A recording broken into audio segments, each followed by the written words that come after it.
Thời gian sẽ chẳng đợi chờ điều gì cho đến khi ta nhận ra tình yêu giống một trò đùa dại khờ, hay anh quá ngây thơ khi tin vào em. Cánh hoa vai đàn kịp tiếng cơn mưa đang rơi, lòng bỗng như trời vơi, càng nhớ em không rời. Đã hơn 2 giờ nhắm mắt nhưng không mơ, đầu vẫn đang ngu ngơ chìm đắm trong hững hờ. Từng câu khói môi thôi làm sao anh quên, kìa giọng nói em còn vương vấn anh thì thầm đâu đó lời nào bên tai. Vậy là nơi nói yêu em là người nói yêu, là do anh ngây thơ tưởng tình là cơn mơ,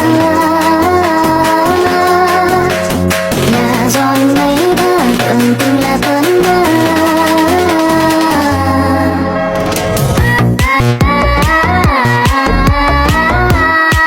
С праздником вас! С днем или к победе!